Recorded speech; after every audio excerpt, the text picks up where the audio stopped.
63세 김영희 씨는 10년 동안 며느리에게 매달 200만 원씩 생활비를 보냈습니다. 아들 부부는 그 돈으로 강남 아파트에서 호화롭게 살았죠. 그런데 영희 씨가 암 말기 판정을 받고 입원했을 때 며느리는 병실에 단 한 번도 오지 않았습니다. 그리고 임종을 며칠 앞둔 어느 날 영희 씨가 가족들 앞에서 던진 한마디는 모두를 충격에 빠뜨렸습니다. 도대체 그녀는 무슨 말을 한 걸까요? 이 이야기가 궁금하시다면 좋아요와 구독 부탁드립니다. 알림 설정까지 해주시면 더욱 감사하겠습니다.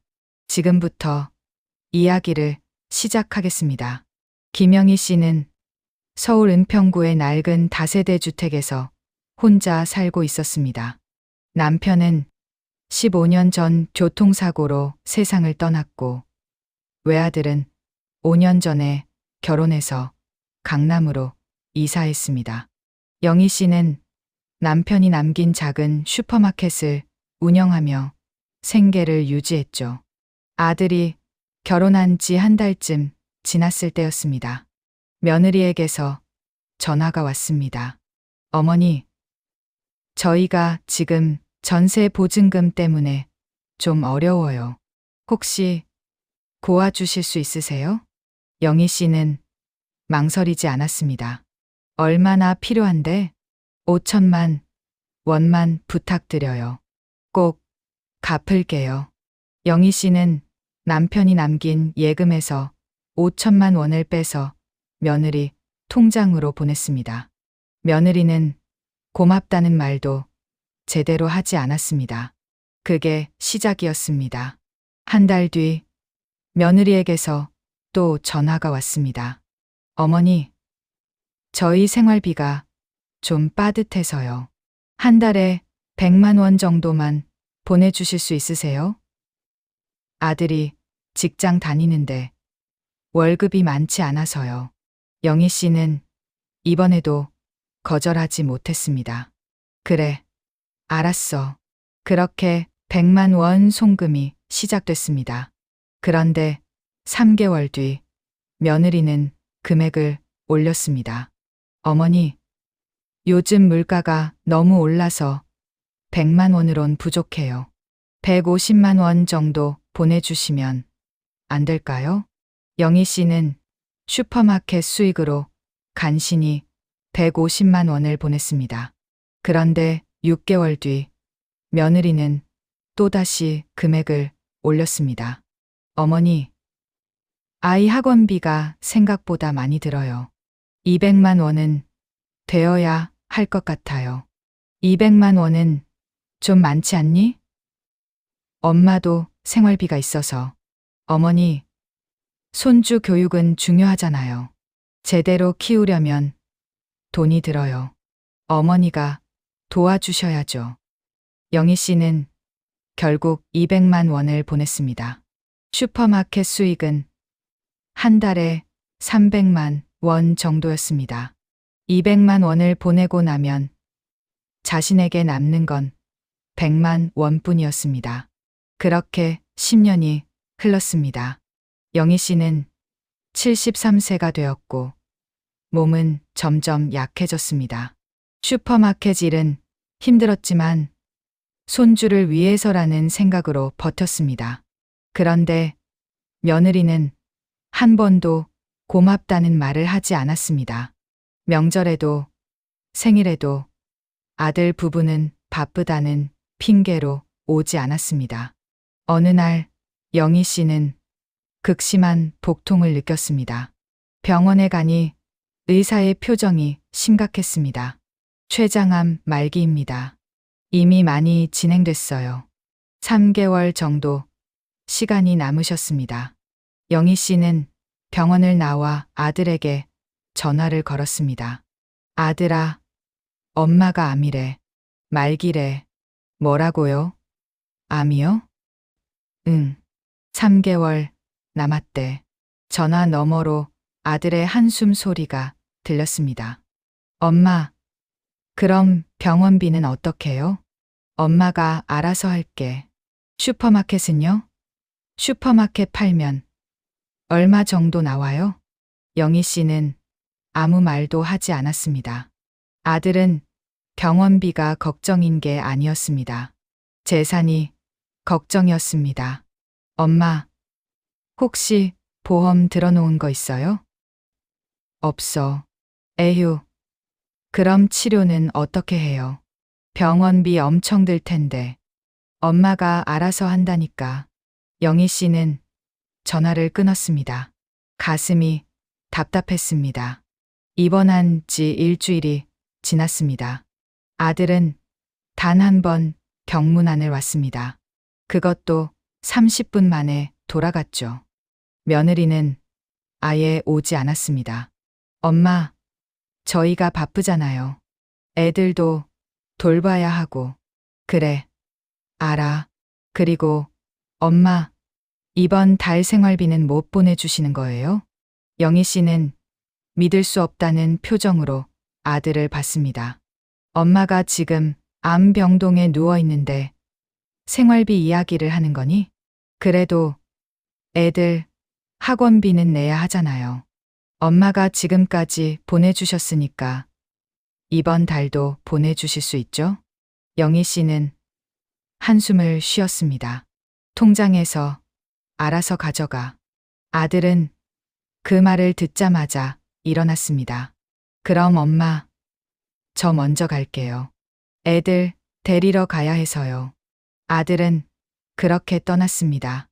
영희 씨는 혼자 병실에 남았습니다. 간호사가 물을 갖다 주며 조심스럽게 물었습니다. 보호자분이 자주 안 오시나 봐요? 바쁜가 봐요. 가족이 곁에 있어야 환자분도 힘이 나는데. 영희 씨는 고개를 돌렸습니다. 눈물이 말 것 같았습니다. 2주가 지났습니다. 아들은 두 번째 병문안을 왔습니다. 이번에도 혼자였습니다. 엄마, 상태는 좀 어때요? 점점 안 좋아지네. 그렇구나. 엄마, 그런데 혹시 슈퍼마켓 명의 이전은 해놓으셨어요? 나중에 복잡해지면 안 되니까. 영희 씨는 아들을 바라봤습니다. 내가 지금 뭐라고 한 거니? 아니, 미리 정리해두는 게 좋잖아요. 엄마도 편하시고. 나는 아직 죽지 않았어. 그건 알죠. 근데 미리 준비하는 게. 나가. 엄마? 나가라고. 아들은 어색하게 웃으며 일어났습니다. 화내지 마세요. 나중에 다시 올게요. 아들은 그렇게 떠났습니다. 그리고 3주 동안 오지 않았습니다. 영희 씨의 상태는 급격히 악화됐습니다. 의사는 이제 며칠 남지 않았다고 했습니다. 간호사가 아들에게 연락했습니다. 보호자분, 어머님 상태가 위독하세요. 빨리 오셔야 할 것 같습니다. 그제야 아들 부부가 병원에 나타났습니다. 며느리는 10년 만에 처음 시어머니 앞에 섰습니다. 어머니, 영희 씨는 며느리를 봤습니다. 며느리는 명품 가방을 들고 있었습니다. 옷도 비싼 브랜드였습니다. 자신이 보낸 200만 원으로 산 것들이었죠. 어머니, 상태가 많이 안 좋으시네요. 며느리의 목소리에는 걱정이 없었습니다. 그저 형식적인 말뿐이었습니다. 영희 씨는 천천히 입을 열었습니다. 애들은? 학원 보냈어요. 시간 없어서요. 영희 씨는 고개를 끄덕였습니다. 예상했던 대답이었습니다. 아들이 침대 옆으로 다가왔습니다. 엄마, 할 말 있으면 지금 해요. 나중에 못할 수도 있으니까. 영희 씨는 아들을 봤습니다. 그리고 며느리를 봤습니다. 두 사람 모두 자신의 말을 기다리고 있었습니다. 아마도 재산 이야기를 기대하고 있을 것입니다. 영희 씨는 천천히 입을 열었습니다. 내가 너희한테 10년 동안 보낸 돈이 얼마인지 아니? 아들과 며느리가 서로를 봤습니다. 글쎄요, 기억이 잘. 2억 4천만 원이야. 며느리의 얼굴이 굳었습니다. 매달 200만 원씩 10년. 정확히 2억 4천만 원을 보냈어. 전세금 5천만 원까지 합치면 2억 9천만 원이지. 아들이 머리를 긁적였습니다. 그게 엄마가 도와주신 거잖아요. 영희 씨는 천천히 고개를 끄덕였습니다. 그래, 도와줬지. 근데 너희는 한 번이라도 고맙다고 했니? 침묵이 흘렀습니다.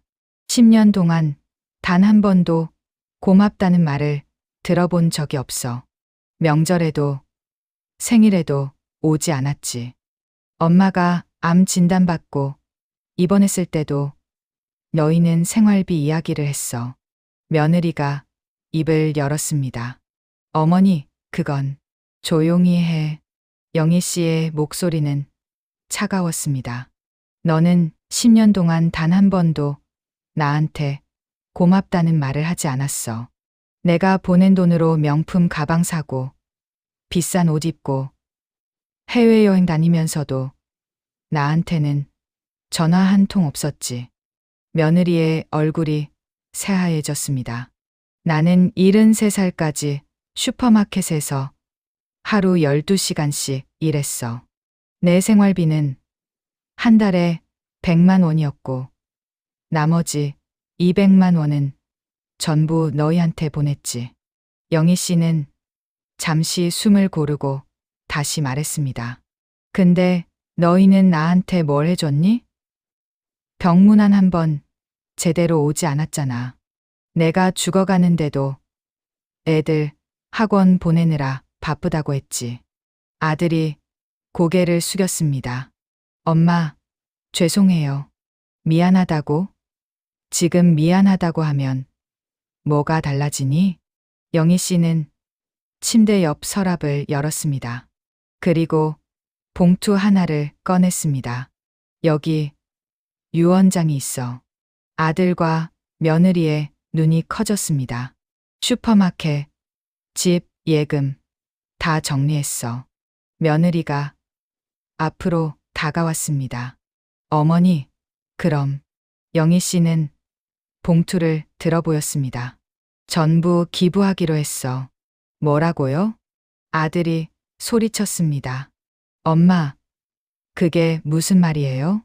내 재산 전부 불우이웃 돕기 재단에 기부하기로 했어.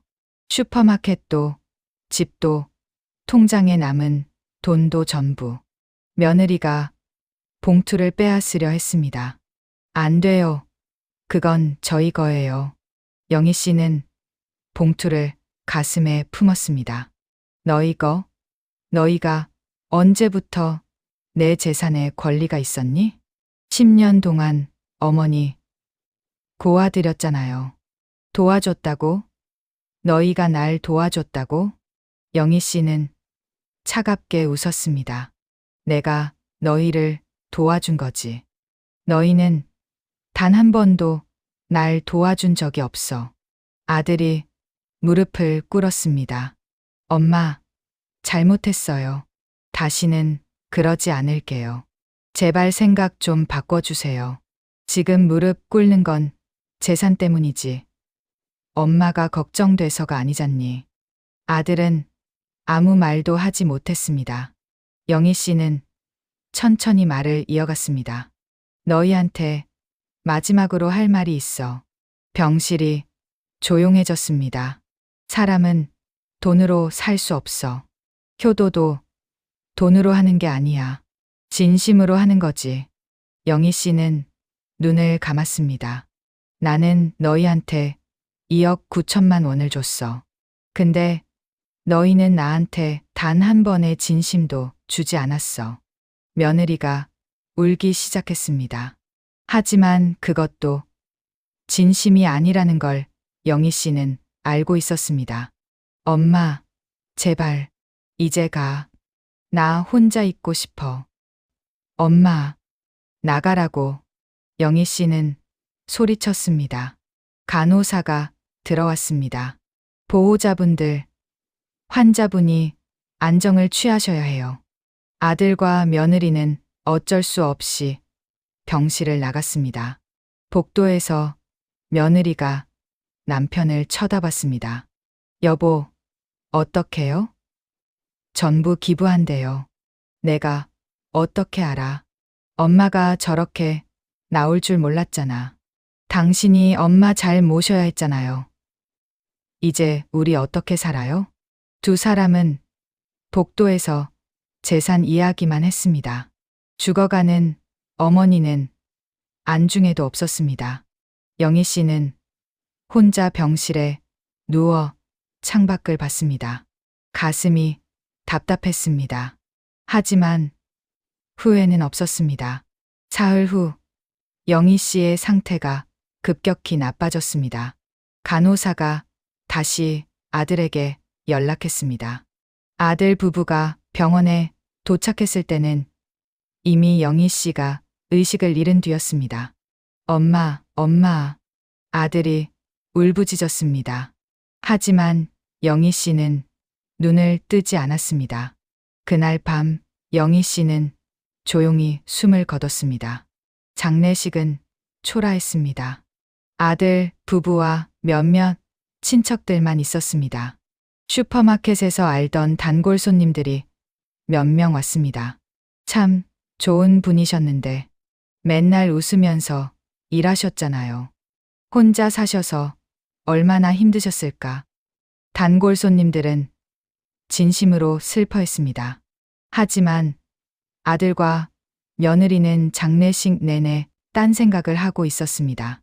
장례를 마친 후 변호사 사무실에서 유언장 공개가 있었습니다. 아들과 며느리는 혹시 몰라 변호사 앞에 앉았습니다. 변호사가 봉투를 열었습니다. 고인의 유언에 따라 슈퍼마켓과 다세대 주택, 그리고 예금 전액인 약 1억 2천만 원은 사랑의 열매 사회복지공동모금회에 기부됩니다. 며느리가 의자를 박차고 일어났습니다. 말도 안 돼요. 저희는 10년 동안. 부인, 이건 고인의 확고한 의지입니다. 공증도 받으신 유언장입니다. 변호사는 계속 읽었습니다. 그리고 아들에게 남기는 마지막 말씀이 있습니다. 아들이 고개를 들었습니다. 아들아, 엄마는 내가 돈보다 사람을 소중히 여기는 사람이 되길 바랐어. 하지만 너는 끝까지 돈만 생각했구나. 이 유언장을 보고 있다면 이제라도 깨달았으면 좋겠어. 돈은 다시 벌 수 있지만 사람의 마음은 한 번 떠나면 돌아오지 않아. 엄마는 내가 좋은 사람이 되길 바라. 사랑한다. 아들은 그 자리에서 울음을 터뜨렸습니다. 며느리는 분노로 떨고 있었습니다. 변호사 사무실을 나온 며느리가 남편에게 소리쳤습니다. 당신 엄마가 우릴 이렇게 만든 거예요. 1억이 넘는 돈을 기부했다고요. 내가 잘못했어. 내가 엄마한테 잘못했어. 아들은 바닥에 주저앉아 울었습니다. 10년 동안 매달 200만 원 받아놓고 이제 와서 우는 게 말이 돼요? 며느리는 남편을 버려두고 떠났습니다. 아들은 혼자 엄마의 빈소로 돌아갔습니다. 영정사진 속 엄마는 웃고 있었습니다. 엄마, 미안해요. 정말 미안해요. 아들은 영정사진 앞에서 밤새 울었습니다.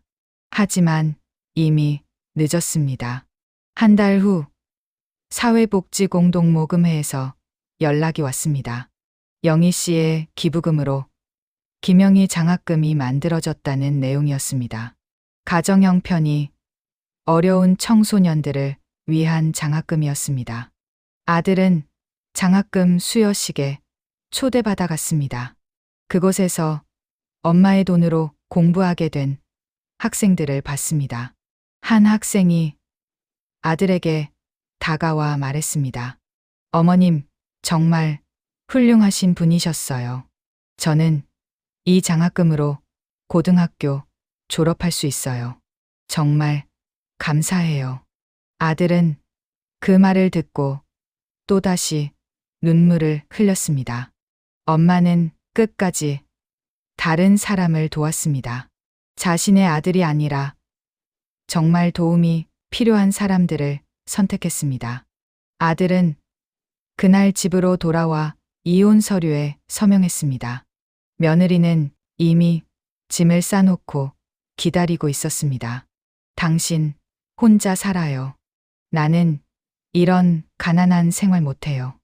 며느리는 그렇게 떠났습니다. 아들은 혼자 남았습니다.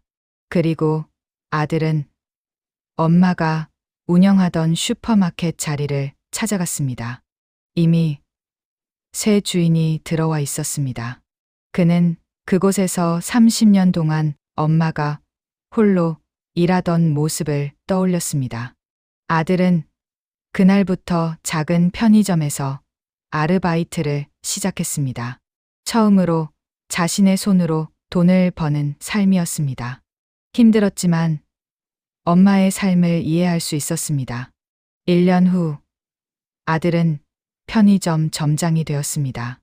많은 돈을 버는 건 아니었지만 정직하게 일했습니다.